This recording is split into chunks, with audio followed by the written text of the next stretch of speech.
ଗୋଟିଏ ଲବଙ୍ଗ ଚାପିକି ରଖନ୍ତୁ, ଗ୍ୟାରେଣ୍ଟି ଦେଉଛି ସେ ଝିଅ ଆପଣଙ୍କ ପ୍ରେମରେ ଦିବାନୀ ହେଇଯିବ।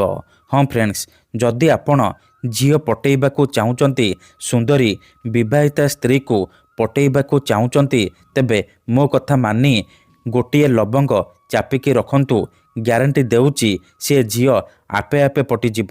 ସୁନ୍ଦରୀ ବିବାହିତା ସ୍ତ୍ରୀ ହାତ ଧରିକି ରୁମ୍କୁ ଡାକିବ, ଯାହା ଚାହିଁବେ ତାହା କରିବ। ଏହି ବଶୀକରଣ କରିବା ପାଇଁ ଆପଣଙ୍କୁ କୌଣସି ପ୍ରକାର ମନ୍ତ୍ରତନ୍ତ୍ର କରିବାକୁ ପଡ଼ିବନି କିମ୍ବା କିଛି ବି ପଇସା ଖର୍ଚ୍ଚ କରିବାକୁ ପଡ଼ିବନି।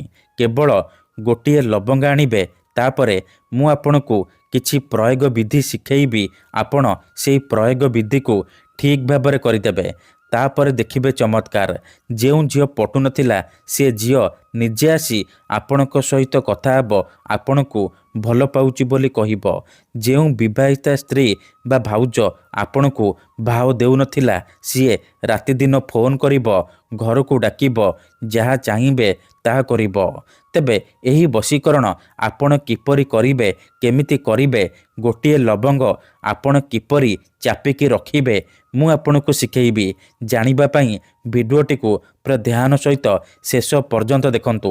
ମନେ ରଖନ୍ତୁ, ଏହି ବଶୀକରଣ ବିଧିକୁ ଆପଣ କେବଳ ଶନିବାର ଦିନ କରିବେ। ପ୍ରଥମେ ଆପଣ କ'ଣ କରିବେ, ଗୋଟିଏ ଲବଙ୍ଗ ଆଣିବେ, ତାପରେ କୌଣସି ଏକ ଜାଗାରେ ବସି ପଡ଼ିବେ ଯେଉଁଠାରେ ଆପଣଙ୍କୁ କେହି ଦେଖିବେନି କିମ୍ବା ଡାକିବେନି। ତାପରେ ଲବଙ୍ଗକୁ ହାତରେ ମୁଠେଇକି ଧରିବେ, ଆଉ 21 ଥର ସେଇ ଝିଅ ବା ସ୍ତ୍ରୀର ନାମ କହିବେ ଯାହାକୁ ଆପଣ ବଶରେ କରିବାକୁ ଚାହୁଁଛନ୍ତି। ତାପରେ ଲବଙ୍ଗରେ ଫୁଙ୍କିଦେବେ। ଏତିକି କରିସାରିବା ପରେ ନିଜ ଶରୀରରେ ଯେଉଁ ଜାଗାରେ ଅଧିକ ଝାଳ ବାହାରୁଥିବ ସେ ଜାଗାରେ ଲବଙ୍ଗକୁ ଚାପିକି ରଖିବେ, ଯେମିତି ଆପଣଙ୍କ ଝାଳରେ ସେ ଲବଙ୍ଗଟି ଓଦା ହୋଇଯିବ। ଏହିପରି ଆପଣ ଲଗାତାର 3ଟି ଶନିବାର କରିବେ।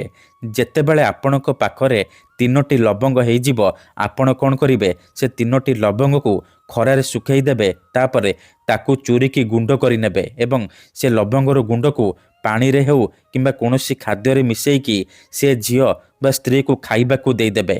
ଗ୍ୟାରେଣ୍ଟି ଦେଉଛି ଯେମିତି ସେ ଲବଙ୍ଗର ଗୁଣ୍ଡକୁ ଖାଇବ, ସେହି ସମୟଠାରୁ ଆପଣଙ୍କ ଆଡ଼କୁ ଆକର୍ଷିତ ହେବାକୁ ଲାଗିବ। ରାତି ଦିନ ଆପଣଙ୍କ କଥା ଭାବିବ, ଆପଣଙ୍କୁ ନ ଦେଖି ରହିପାରିବନି। ଧନ୍ୟବାଦ।